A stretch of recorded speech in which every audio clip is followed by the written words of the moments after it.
Clip number 606۔ اس clip میں انشاءاللہ عز و جل آپ قرآن پاک کی سورہ رات کی آیت نمبر 32 سے 33 تک کی تلاوت، ترجمہ اور تفسیر قرآن صراط الجنان سماعت فرمائیں گے۔ بسم اللہ الرحمن الرحیم۔ اللہ کے نام سے شروع جو نہایت مہربان رحمت والا ہے۔ وَلَقَدِ اسْتُهْزِئَ بِرُسُلٍ مِّن قَبْلِكَ فَأَمْلَيْتُ لِلَّذِينَ كَفَرُوا ثُمَّ أَخَذْتُهُمْ فَكَيْفَ كَانَ عِقَابِ۔ ترجمہ، اور بے شک آپ سے پہلے رسولوں کا مذاق اڑایا گیا تو میں نے کافروں کو ڈھیل دی، پھر میں نے انہیں پکڑ لیا تو میرا عذاب کیسا تھا۔ وَلَقَدِ اسْتُهْزِئَ بِرُسُلٍ مِّن قَبْلِكَ، اور بے شک آپ سے پہلے رسولوں کا مذاق اڑایا گیا۔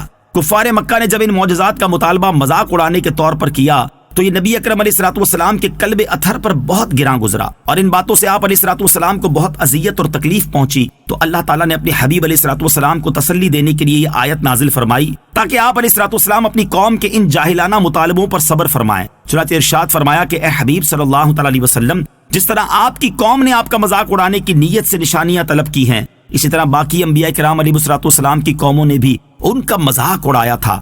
پھر میں نے کافروں کو کچھ دنوں کے لیے ڈھیل دینے کے بعد عذاب میں گرفتار کر دیا، اور دنیا میں انہیں قحط، قتل اور قید کی مصیبتوں میں مبتلا کر دیا، اور آخرت میں ان کے لیے جہنم کا عذاب ہے۔ علماء و مبلغین کے لیے درس، اس آیت میں علماء و مبلغین کے لیے درس ہے کہ راہ خدا میں تکالیف برداشت کرنا انبیاء کرام علیہ الصلوۃ والسلام کا طریقہ ہے۔ اس لیے اگر انہیں راہ خدا میں کسی تکلیف اور پریشانی کا سامنا ہو تو انہیں چاہیے کہ انبیاء کرام علیہ الصلوۃ والسلام کے حالات اور ان کی سیرت کو سامنے رکھتے ہوئے صبر و تحمل کا مظاہرہ کریں۔ اللہ تعالیٰ نے چاہا تو ان کی تکالیف جلد دور ہو جائیں گی۔ عظمت اولیاء، علامہ اسماعیل حقی رحمۃ اللہ تعالی علیہ فرماتے ہیں، اس آیت سے معلوم ہوا کہ انبیاء کرام علیہ الصلوۃ والسلام اور اولیاء رحمۃ اللہ تعالی علیہم کا مذاق اڑانا بدبختی کی علامت ہے۔ حدیث قدسی میں ہے، اللہ تعالیٰ ارشاد فرماتا ہے، جس نے میرے کسی ولی کی توہین کی اس نے مجھ سے جنگ کا اعلان کر دیا، یعنی جس نے میرے اولیاء میں سے کسی کو اذیت دی یا کسی کو غضب دلایا تو اس نے مجھ سے جنگ کی۔ مزید فرماتے ہیں کہ اللہ تعالیٰ کے اولیاء سے محبت رکھنا، ان سے قلبی تعلقات قائم کرنا اور ان کی صحبت اختیار کرنا اللہ تعالیٰ کے نزدیک سب سے زیادہ نفع مند اعمال میں سے ہے، اور اللہ تعالیٰ کے اولیاء سے بغض و عداوت رکھنا، انہیں حقیر سمجھنا اور ان پر اعتراضات کرنا اللہ تعالیٰ کے نزدیک سب سے زیادہ نقصان دینے والے اعمال میں سے ہے۔ اس سے ان لوگوں کو نصیحت حاصل کرنی چاہیے جو اللہ تعالیٰ کے اولیاء کے بارے میں نازیبا کلمات کہتے، ان کی توہین کرتے، ان سے عداوت و دشمنی رکھتے اور ان پر اعتراضات کرتے ہیں۔ اللہ تعالیٰ انہیں ہدایت عطا فرمائے، آمین۔ أَفَمَنْ هُوَ قَائِمٌ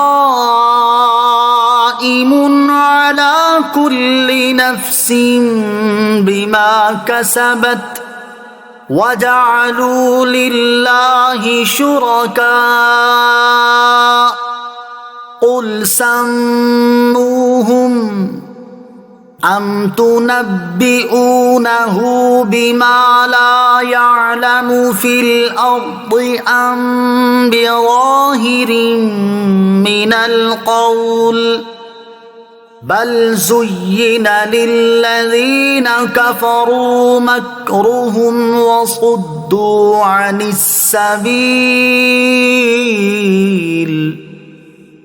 وَمَن يُضْلِلِ اللَّهُ فَمَا لَهُ مِنْ هَادٍ۔ ترجمہ، تو کیا وہ خدا جو ہر شخص پر اس کے اعمال کی نگرانی رکھتا ہے وہ بتوں جیسا ہے؟ ہرگز نہیں، اور وہ لوگ اللہ کے شریک ٹھہراتے ہیں۔ تم فرماؤ، تم ان کا نام تو لو کہ وہ کون ہیں جو خدا کے شریک ہیں، بلکہ تم اللہ کو وہ بات بتاتے ہو جسے وہ زمین میں جانتا ہی نہیں ہے، یا یوں ہی ایک اوپری بات، بلکہ کافروں کے لیے ان کا فریب خوشنما بنا دیا گیا اور انہیں راستے سے روک دیا گیا، اور جسے اللہ گمراہ کرے اسے کوئی ہدایت دینے والا نہیں۔ افمن هو قائم على كل نفس بما كسبت، تو کیا وہ جو ہر شخص پر اس کے اعمال کی نگرانی رکھتا ہے۔ اس آیت میں اللہ تعالیٰ نے مکے کے مشرکین کا رد اور انہیں زجر و توبیخ فرمائی ہے۔ آیت کا خلاصہ یہ ہے کہ اللہ تعالیٰ جو کہ ہر شخص کا محافظ اور اسے رزق دینے والا ہے، اسے جانتا اور اس کے اچھے برے اعمال کو بھی جانتا ہے، نیکیاں کرنے والے کو ثواب دینے والا اور گناہ کرنے والے کو سزا دینے والا ہے۔ کیا وہ ان بتوں کی مثل ہو سکتا ہے جو ایسے نہیں؟ بلکہ وہ تو اپنے آپ سے بھی عاجز ہیں، اور جو خود سے عاجز ہو وہ دوسروں کو کیا نفع اور نقصان پہنچا سکیں گے۔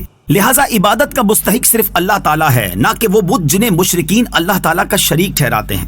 قل سموہم، تم فرماؤ تم ان کا نام تو لو، یعنی اے حبیب صلی اللہ تعالیٰ علیہ وسلم آپ ان سے فرمائے کہ تم جن بتوں کو عبادت کا مستحق ٹھہراتے ہو ان کی حقیقت تو بیان کرو کہ ان کا تعلق کس جنس سے ہے اور وہ کس قسم سے تعلق رکھتے ہیں، پھر غور کرو کہ کیا وہ عبادت کے لائق ہو سکتے ہیں؟